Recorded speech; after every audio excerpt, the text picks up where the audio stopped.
Muy buenos días, estamos dando inicio al comité GSC correspondiente al 2 de mayo de 2017. En cifras económicas de la jornada se destaca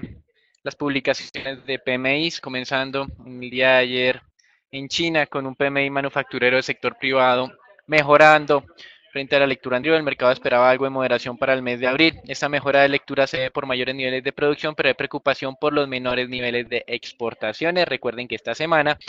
los negociadores estadounidenses estarán en China el día jueves y viernes para hablar sobre temas comerciales. En Japón, índice de PMI servicios mejoró de 50.9 a 52.5, máxima lectura de los últimos 6 meses. El compuesto pasó de 51.3 a 53.1, dando una buena imagen o una buena lectura sobre lo que fue el arranque del segundo trimestre del 2018. Con relación a la Unión Europea, se dio a conocer cifras de PMI manufacturero en Francia, Alemania, otros países, así como de la zona euro. Estos indicadores de PMI para Francia superaron las expectativas, aceleró en su versión final de 53.4 a 53.8. En Alemania se mantuvo en la lectura de 58.1 y para toda la zona euro como tal pasó de 50 a 50.2, una muy buena cifra para lo que es el primer mes también del segundo trimestre del 2018. Cifras de desempleo en Europa se mantienen en 8,5% y se publicó el cálculo preliminar de crecimiento de primer trimestre en línea con lo esperado 0.4% primer trimestre de 2018 frente al último trimestre de 2017 y en términos anualizados 2.5%. Recuerden que el crecimiento del último trimestre del 2017 fue del 2.7%. Hay algo de desaceleración que es lo que estamos observando en varios indicadores, pero en términos generales la dinámica sigue siendo muy robusta y en cierta medida le da al Banco Central Europeo los argumentos para iniciar un proceso gradual de retiro de los estímulos monetarios, algo que esperamos empiece a ser anunciado ya sea en la reunión de junio o de julio. En los Estados Unidos, generación de empleo privado en línea, un poco por encima de lo esperado, 204.000 puestos de trabajo frente a una expectativa de 198.000. Más adelante en los Estados Unidos estaremos a la expectativa de la publicación de cifras de inventarios de petróleo y en horas de la tarde tendremos la reunión de la Reserva Federal. También en estos momentos el Tesoro está dando a conocer a través de su presentación cómo serán las colocaciones de deuda durante este trimestre. Ya hemos visto que se están incrementando, algo que el mercado había anticipado, pero lo están haciendo de una manera moderada, más o menos de a billón de dólares por cada uno de los diferentes plazos que se emiten normalmente. Con relación a los Estados Unidos, el día de ayer se dio a conocer una cifra importante, el ISM manufacturero descendiendo más de lo esperado de 59.3 a 57.3. Sin embargo, cualquier indicador por encima de los 55 unidades en este ISM manufacturero sigue siendo asociado, siguen estando asociados a una muy buena lectura. La jornada la terminaremos en Colombia con la publicación del PMI, una nueva cifra que viene calculando desde hace unos 2 o 3 meses la vivienda en conjunto con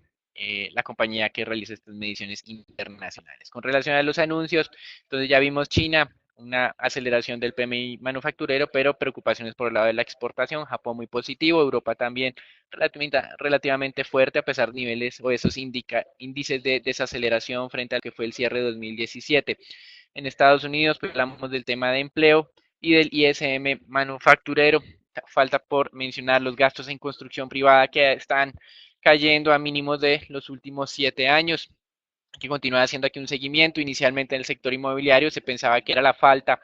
de inventario lo que estaba generando la reducción en las ventas, pero pues no ha reaccionado el tema de la construcción y esto pues es un poco llamativo. Por otro lado, la administración del presidente Trump pospuso hasta el 1 de junio la implementación de aranceles al acero y el aluminio. Recuerden que el plazo era hasta el 1 de mayo para sus aliados comerciales como Canadá, México y la Unión Europea. Al mismo tiempo se dio a conocer que estaban avanzando en un acuerdo ya definitivo con otros países como Argentina, Brasil y Australia y funcionarios argentinos confirmaron esto, afirmando que se les había dado una cuota de ingreso con los niveles actuales de aranceles y si lo superaban, pues ahí sí implementar los aranceles del 25 y 10% respectivamente. Con relación al gobierno canadiense y en esta parte de los aranceles que fueron pues puestos al 1 de junio, pues en Canadá pues, están afirmando que estos aranceles los afectan eh, no solamente a ellos, sino también a los Estados Unidos debido a sus implicaciones desde el punto de vista comercial. El secretario de Comercio en los Estados Unidos, Wilbur Ross, aseguró que los avances en negociaciones permitieron posponer la decisión del 1 de mayo al 1 de junio. Nos llama la atención porque no hemos visto ningún tipo de negociación de Estados Unidos con la Unión Europea como tal, y a pesar de eso, pues pospusieron esto. Desde nuestro punto de vista, es simplemente una referencia de índole político y más bien más adelante estar hablando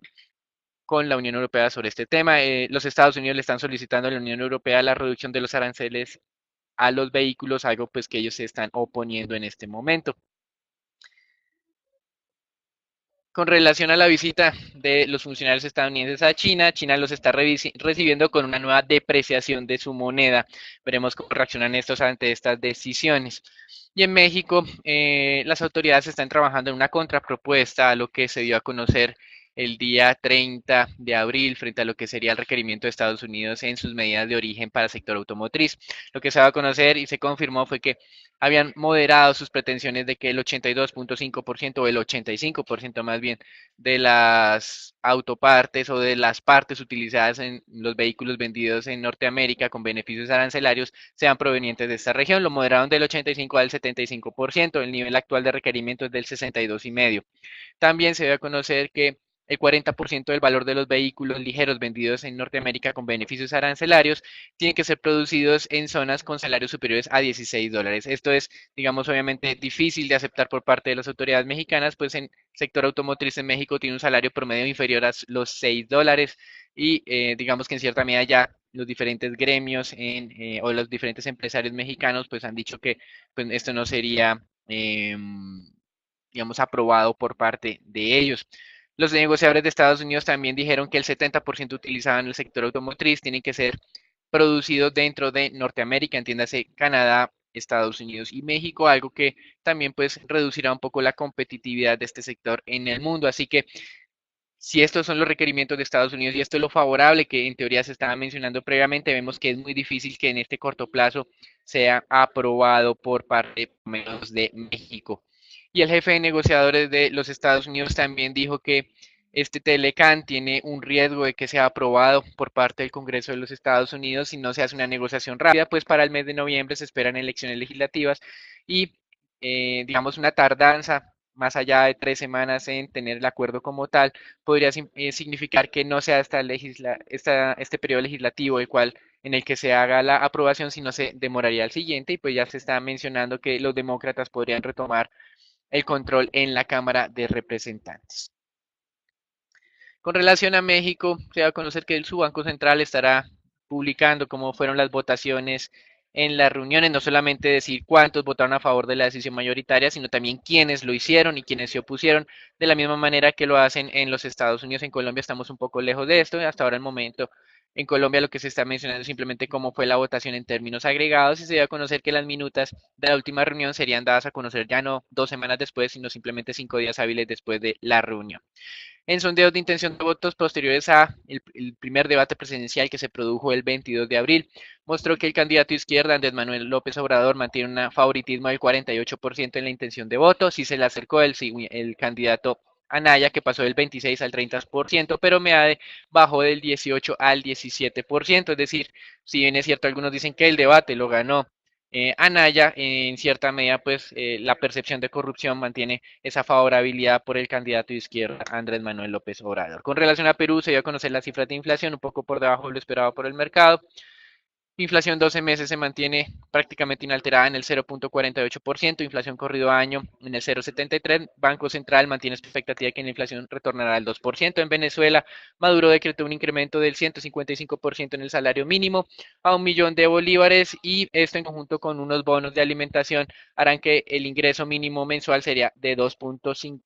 o 2.55 millones de bolívares. Sin embargo, con un tipo de cambio del mercado negro de más de 600.000 bolívares por dólar. Esto quiere decir que el salario mínimo en Venezuela, en el mercado negro, no es más allá de $5 estadounidenses. El candidato rival de Maduro para el próximo 20 de mayo, elecciones en las que no están siendo reconocidas o no serían reconocidas por varios gobiernos en el mundo, afirmó que va a dolarizar la economía y que implementará un salario mínimo de $75 en este país. Hasta aquí los anuncios generales, damos entrada a la dinámica del mercado, el cual pues esta mañana antes de la apertura del mercado estadounidense estaba relativamente tranquilo, fijándose más en temas de publicación de resultados de Estados Unidos y con un ojo puesto obviamente en lo que es la dinámica de tasas de tesoros en los Estados Unidos. Durante las últimas horas se iba a conocer cifras de sector farmacéutico, Pfizer y Merck superando expectativas en términos de utilidad, pero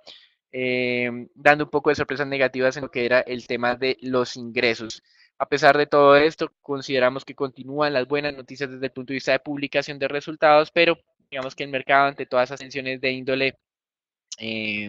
comercial, geopolítico y la dinámica de tasas de tesoros en los Estados Unidos, pues ha estado muy reticente a generar valorizaciones adicionales. Moody's lanzó una advertencia para lo que es el sector de vehículos eléctricos, no porque no haya demanda, cree que el 7% de los vehículos producidos en el mundo en el 2020 serán eléctricos y eso pasará a un 17% en el 2030. Afirma que hay algunos cuellos de botella en la producción de cobre y de otros materiales un poco raros para la producción de vehículos eléctricos, como es el tema del cobalto y el litio.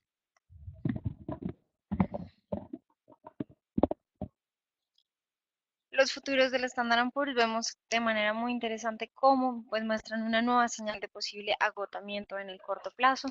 Esto podría dar indicios de próximas caídas durante las próximas jornadas, dado que estamos viendo ha retrocedido un poco, aunque se mantuvo estable sobre lo que fue el nivel de los 2.676 puntos. Lo que estamos viendo ahora es una apertura ligeramente a la baja, un retroceso del punto 33, y este cambio o posible cambio de tendencia solamente sería confirmado si ataca con éxito a la baja lo que sería el nivel de los 2.600 puntos.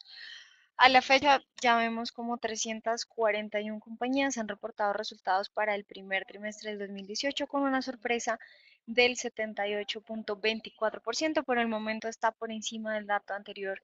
de la temporada pasada y el mercado accionario parece estar ralentizándose un poco, aunque la mayor parte de los resultados corporativos han sobrepasado las expectativas. El sector con la mayor sorpresa hasta el momento es el de tecnología con una sorpresa del 92.5% y le sigue el sector de salud con una sorpresa del 91.8%. El día de ayer veíamos los resultados de Apple. Estos eran uno de los más esperados por los analistas, donde pues sorprendieron al mercado por primera vez, no por sus ventas del producto estrella o el producto principal que es el iPhone, sino por la estrategia lanzada por su presidente y los servicios a todos los productos que batió un récord por primera vez sumado muy buen dividendo. La compañía a su vez anunció que haría una recompra de acciones de hasta 100 mil millones de dólares y las ventas de iPhone crecieron un 2.9% con unas utilidades de servicios exclusivos para todos los productos de la marca como tal que aumentaron un 31% y fue el récord ascendiendo a 9.2 billones de dólares para el trimestre. Las acciones vemos que se valorizaban antes de la apertura de mercado cerca de un 3.5% y ya estamos viendo un avance aún mayor del 5.16% a esta hora de la mañana, acercándose de nuevo a sus niveles de los 177 dólares por acción. Para hoy están programados los resultados de Tesla después de cierre de mercado, donde los analistas están esperando una pérdida neta por acción de 3.42 dólares, menor a la registrada del trimestre anterior, aunque pues las expectativas no son muy positivas respecto a estos resultados que esperan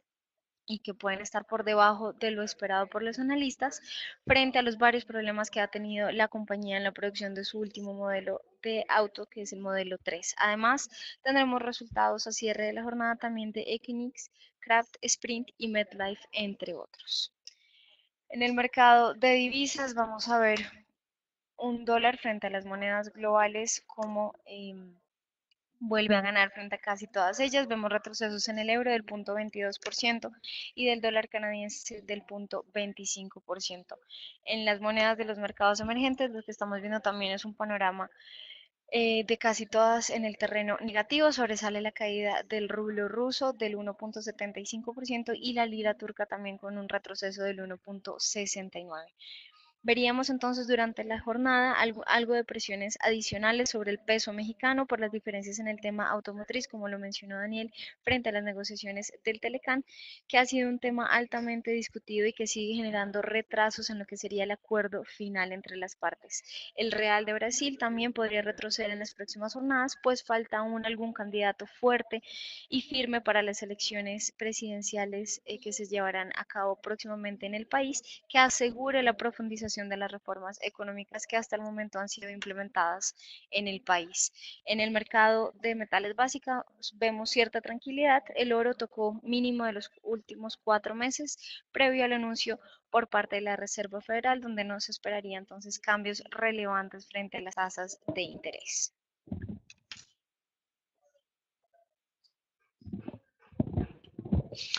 Varios anuncios del mercado petrolero se han destacado en las últimas horas. De acuerdo al Instituto Americano de Petróleo, los inventarios subieron 3.4 millones de barriles durante la semana pasada frente a una expectativa de incremento inferior a los 800.000. En cierta medida, esto ha servido para frenar un poco ese auge que ha venido presentando el precio del petróleo durante las últimas semanas. Una nueva encuesta de Reuters entre analistas de mercado estableció entonces un precio promedio esperado para Brent de 67,40 centavos para este año 2018, 5% más de lo que mencionaron en la misma encuesta el mes pasado. El nivel actual del Brent, como ustedes bien saben, es cercano a los $75, por lo tanto estamos casi $8 por debajo de los niveles de negociación que alcanzaron la semana pasada y pues en cierta medida estamos observando aquí que los analistas continuamos un poco rezagados frente a lo que ha venido ocurriendo en el mercado. Las razones para el incremento de los precios esperados del petróleo por parte de los analistas vienen desde la fortaleza de la demanda, la adhesión a los recortes de la OPEP y sobre todo los riesgos de suministro en Oriente Medio, teniendo en cuenta pues este nuevo tema de Irán y el acuerdo de no proliferación nuclear del cual se quiere desligar los Estados Unidos. En esta misma encuesta, los analistas estiman que la producción de la OPEP para abril fue de 32.12 millones de barriles, 70.000 menos que en marzo debido a dos temas. Uno, sin duda, Venezuela nuevamente y Angola teniendo declinación natural de varios campos. Esto no ha sido suficientemente compensado por la mayor producción de Irak y de Arabia Saudita. Y frente a los niveles de producción, los rusos volvieron a producir 10.97 millones de barriles día en abril, lo mismo que produjeron en marzo, cerca de 25.000 barriles más de lo que se habían comprometido con la OPEP, es decir, todos los países producen más menos Venezuela y Angola, y esto no obedece pues a esas decisiones de carácter administrativo que quiere presentar la OPEP como adhesión del 160% que están registrando actualmente. Con relación a los temas de no proliferación nuclear de Irán, Macron tiene dudas o manifestó que tenía dudas acerca de si el presidente Trump se va a adherir nuevamente o no. Incluso la misma portavoz de la Casa Blanca afirmó que los supuestos utilizados para la firma de ese acuerdo de no proliferación nuclear fueron equivocados y que el programa de desarrollo de armas nucleares de Irán estaba más avanzado de lo que se pensaba. Así que esto puede ser un abrebocas para el próximo 12 de mayo, donde probablemente los Estados Unidos reiniciarán las sanciones en contra de Irán y este en retaliación pues podrá retomar en teoría ese programa que había abandonado supuestamente hace algunos trimestres. Prueba el reporte oficial de inventarios que será conocido a las 9:30 de la mañana y frente al cual los analistas esperan un aumento de 1.2 millones de barriles en el petróleo y una caída de 500.000 barriles en gasolina. El petróleo vemos de referencia WTI se mantiene en lo que ha sido este nivel clave y de congestión por encima de los 67.5 dólares por barril. Sin embargo, le podríamos estar viendo el día de hoy si el dato es confirmado por la cifra oficial, veríamos un nuevo ataque a lo que es este nivel de los 67 dólares. Este nivel es clave y ha sido bastante importante durante las últimas jornadas. Si se da el ataque y consolidación por debajo de este mismo, podríamos estar frente a un posible cambio de tendencia a la baja para el WTI en el corto plazo.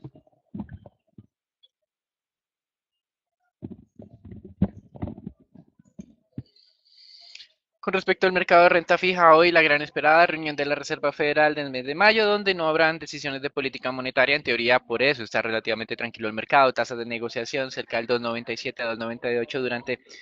esta mañana. El Tesoro de los Estados Unidos, como mencionamos al comienzo del comité, efectivamente anunció un incremento en sus niveles de colocación de deuda en cada una de las subastas, pero los niveles de incremento son relativamente moderados, solo $1 billón más por cada uno de esos vencimientos respectivos. Con respecto a temas corporativos, PDVSA en apariencia inició el pago retrasado de cupones de un bono 2020 que está respaldado por acciones eh, de su compañía Citgo en los Estados Unidos y esto básicamente lo que busca, de acuerdo a varios analistas, es simplemente limitar un posible impacto de pérdida de propiedad sobre Citgo debido pues al incumplimiento en esos bonos. El resto de bonos sigue con incumplimiento básicamente por la difícil situación en la que está las finanzas de este país. Hasta aquí el reporte internacional. Recuerden, mercados accionarios en teoría relativamente tranquilos, con un ojo puesto en dinámica de tasas de tesoro, las cuales también están relativamente tranquilas a la espera de la publicación del comunicado de prensa de la Reserva Federal, donde los inversionistas pondrán su énfasis en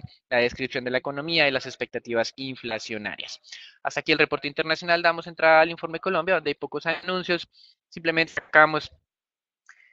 que el ajuste en precios de combustibles en Colombia parece aún rezagado, a pesar de que en el mes de mayo, como fue informado, los precios de la gasolina para vehículos aumentarán 1.15% y para camiones y buses en cerca de 1.06%. Expertos de mercado aseguran que el incremento de precios está rezagado en un 7 u 8% frente a lo que son los precios internacionales.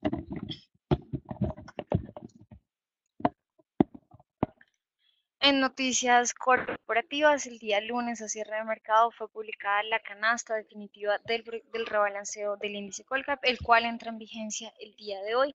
donde les recuerdo que la única eventualidad respecto a cambios en los ponderadores de las acciones fue la adjudicación de cerca del 1% por parte de la participación del distrito sobre el Grupo de Energía de Bogotá, que hizo que cambiara un poco lo que es la participación de esta acción dentro del índice. Sin embargo, pues el cambio no fue tan relevante y en esta nueva canasta, ya la que entra en vigencia el día de hoy, vamos a ver que pues cambia entonces de posición lo que es Ecopetrol y Bancolombia. Ecopetrol pasa a liderar participación el índice con una participación del 14.79% y le sigue preferencia Bancolombia con una participación del 13.29%. Y en tercer lugar sigue lo que es Grupo Sura con una participación del 7.33%. Respecto a las ponderaciones del ETF de referencia del IQL Cap, donde vemos el cierre fue al 30 de abril, el día lunes, veríamos flujos de ajustes relevantes sobre lo que es preferencial Bancolombia, un flujo de compra de cerca de 13.000 millones de pesos y de Ecopetrol de salida de 7.000 millones de pesos. Frente a otros flujos importantes de compra estarían sobre ISA con 9.000 millones de pesos y lo que sería CLH o Cemex son un flujo de compra de 2.000 millones de pesos. En cuanto a los flujos de salida, les recuerdo, sobresale primero lo que es el flujo de Ecopetrol de 7.000 millones y le seguiría Nutresa con un flujo de salida cercano a los 6.000 millones de pesos. En cuanto a las ponderaciones, la canasta sigue estando en su mayoría liderada por los holdings, seguido por el sector financiero y por último el sector de hidrocarburos. Pasando ya con el índice Colcap, vamos a ver cómo este se mantiene en la tendencia positiva que ya hemos venido observando durante las últimas jornadas. Se mantienen por encima de ese nivel de los 1.560 puntos y muy cerca pues a esa primera banda del indicador. La tendencia tanto de corto como de largo plazo sigue siendo positiva y pues esto permanece al alza. Nuestra perspectiva también continúa siendo positiva mientras que avanza la temporada de entrega de resultados, cuyo foco de atención pues serán los resultados de Ecopetrol que están programados para el cierre de mercado el día de mañana. Hoy resultados de la Bolsa de Valores, cuya teleconferencia está siendo llevada a cabo actualmente desde las 9 de la mañana y que discutiremos posteriormente en el comité del día de mañana. En cuanto al calendario de renta variable, les recuerdo mañana clave lo que son los resultados de Ecopetrol a cierre de mercado y el día viernes los resultados de Celsia también a cierre de mercado. Pasando con el análisis de la acción preferencial de Avianca, esta pues queríamos mostrarla el día de hoy, dado que ha marcado nuestro indicador un cambio de tendencia, así que mucha cautela sobre esta nueva señal. A comienzos de la semana marcó lo que fue un primer agotamiento dentro de la acción, pero pues ya se está dando ese posible cambio de tendencia que será totalmente confirmado si se da el ataque y consolidación por debajo de este nivel de los 2.850 pesos en medio de una tendencia a largo plazo que sigue siendo positiva, pero que vemos desde la parte técnica, pues ha llevado ya sucesivas jornadas de retrocesos y un RSI que se acerca de nuevo a ese nivel bajista de 30 puntos. Y pasando con el análisis de la acción de Ecopetrol, vemos que esta continúa la tendencia positiva durante los últimos meses. lo que hemos visto es que a pesar de tener un precio de petróleo que se ha mantenido relativamente estable y frente al cual no tenemos una tendencia totalmente clara, pues la acción registra un nuevo máximo cercano a los 3.130 pesos, donde les recordamos que el siguiente nivel técnico dado por Fibonacci se ubica en los 3.200 pesos y que si continúa con esta tendencia y esta senda expansiva podríamos entonces acercarnos a este durante las próximas jornadas. Pasando con el peso colombiano, vemos una apertura al alza, continúa entonces muy en línea nuestra primera señal de cambio de tendencia que fue anunciada para finales de la semana anterior. Se está acercando de nuevo a ese nivel o a ese reciente soporte que fueron los 2.830 pesos, con lo cual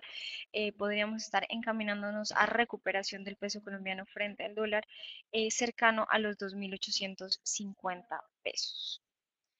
Y pasando con los test del 2024, vemos que estos cerraron sobre el 5.91 la jornada de lunes y vemos también una apertura ligeramente por encima de este nivel, en 5.93 se está acercando actualmente entonces los test de la parte larga de la curva al nivel del 5.95 que sería la primera banda del indicador. Mucha cautela, si se da este ataque podríamos entonces tener nuestra primera señal de posible agotamiento en términos de tasa en una valorización para los test que ya lleva varias semanas y que pues en el mercado intradía debe estar monitoreada en los niveles del 5.95, 5.93 y el 5.89. Aquí damos por finalizado el comité del día de hoy. Le recordamos conectarse todos los días por redes sociales. Feliz día para todos.